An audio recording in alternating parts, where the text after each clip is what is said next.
नमस्कार दोस्तों। हमेशा ये बातें उठती रही हैं कि 370 के हटाने से क्या हो गया। 370 के हटाने से आखिर क्या बदल गया। ऐसा क्या हो गया कि 370 के हटाने के बाद जम्मू कश्मीर बदल गया। लेकिन जम्मू कश्मीर बदल गया है, ये साफ दिखने लग गया है।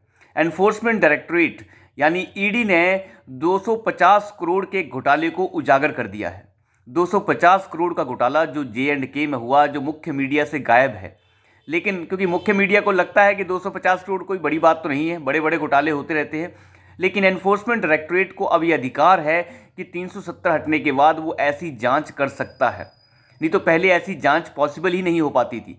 तो एक ऐसी खबर निकल कर आई है कि जिसमें 250 करोड़ रुपए का गमन कर दिया गया है। जम्मू कश्मीर कोऑपरेटिव बैंक के चेयरमैन ने, जिनका नाम है मोहम्मद सफ़ी डाक, मोहम्मद सफ़ी डाक ने 250 करोड़ रुपए का घपला कर डाला।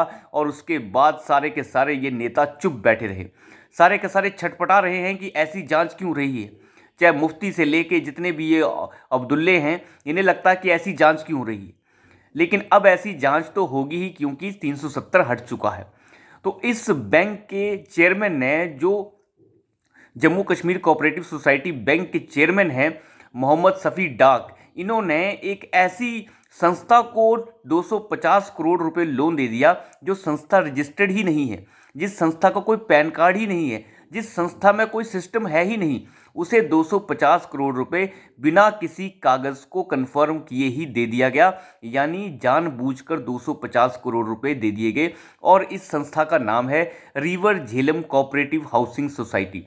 अब देखिए, river Jhelum cooperative housing society, इतना लंबा चौड़ा नाम है। एक कोऑपरेटिव हाउसिंग सोसाइटी है जो 250 करोड़ का लोन लेती है और उसकी एवज में कोई सिक्योरिटी नहीं दी गई। किसी भी तरीके का कोई ऐसा एसेट नहीं दिया गया जो बैंक को एज अ सिक्योरिटी दिया जा सके।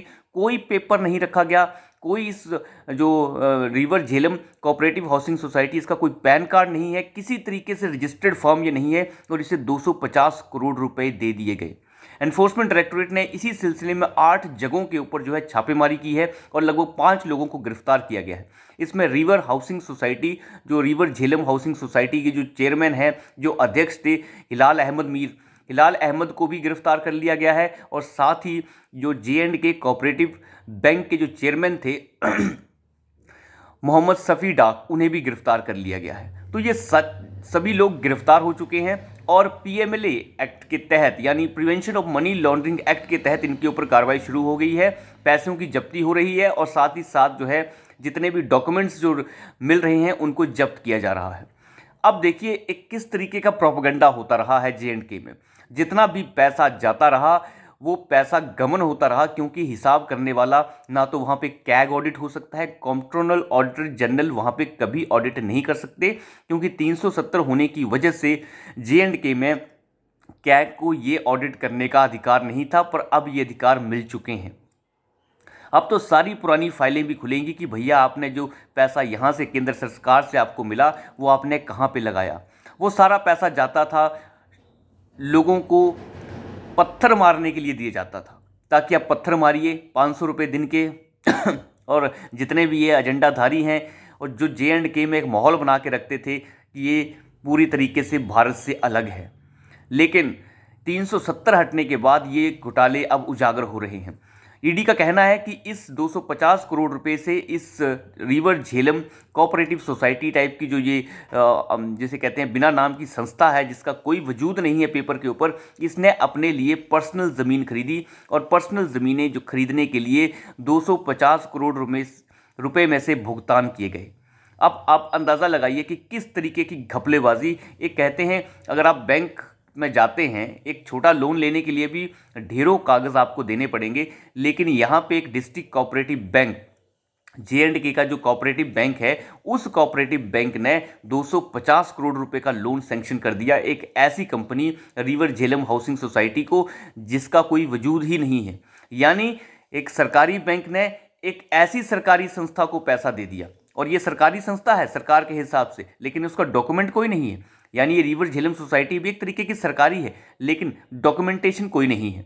यानी एक सरकारी बैंक ने दूसरी सरकारी संस्था को लोन दे दिया बिना ये पूछे कि वो संस्था कहाँ है, वो कैसी है, उसके पेपर्स क्या हैं।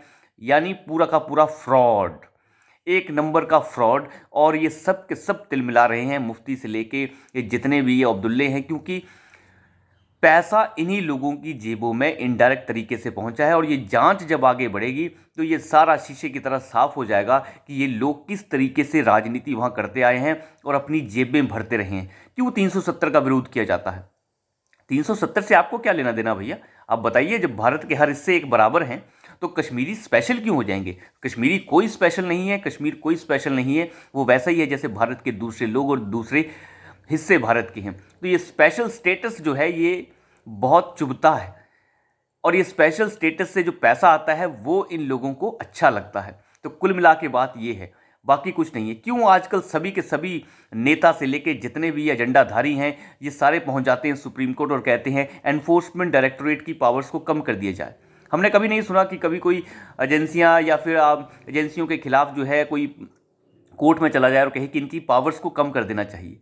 पावर्स को कम करने की बात इसलिए है क्योंकि एनफोर्समेंट डायरेक्टरेट्स के पास जो पावर्स है मनी लॉन्ड्रिंग यानी prevention of money laundering act के तहत जो पावर्स हैं वो पावर्स ऐसी हैं कि इन्हें अंदाज़ा है कि अगर वो गिरफ्तार हो गए तो फिर कोई भी जमानत नहीं मिलेगी, और उस चीज़ से डर इन्हें लगता है। इसीलिए कपिल सिब्बल जैसे दलाल जो हैं वो पहुंच जाते हैं सुप्रीम कोर्ट में कि हमें जो है ईडी की पावर्स को कम करवाना है, क्योंकि ईडी बहुत ज़्यादा जो है काम कर रही है।